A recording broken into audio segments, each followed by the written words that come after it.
And now we continue our team coverage by heading out to see Chief Meteorologist Merrill. He spent some time out at Grandview today monitoring the air quality. He has the outlook for how long the smoke will linger and impact conditions across southern West Virginia.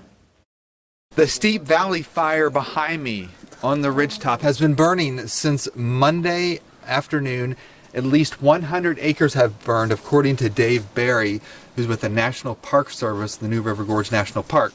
Now, if you look at it, the smoke is going up the mountainside. Well, what happened last night was temperatures dropped cooler closer to the river, and they were warmer aloft. That created what's called an inversion. So imagine seeing fireworks on 4th of July, and the smoke plume afterwards drifts horizontally.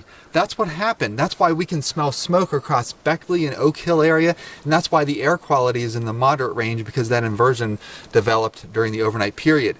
Expect the air quality to stay in the moderate range through the overnight into the first part of Wednesday as the inversion redevelops across our region, likely not getting above the unhealthy for sensitive groups. But again, if you're in that tier, you want to see caution and you want to stay inside as much as possible.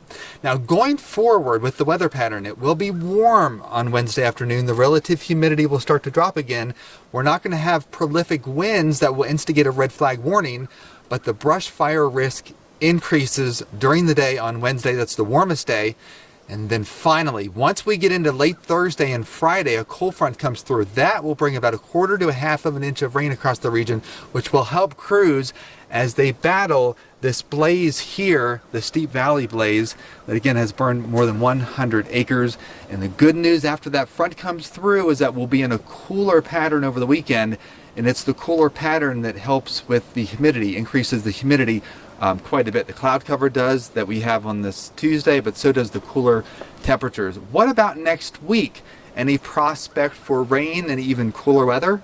I will have your complete 7-day forecast coming up in just a couple minutes.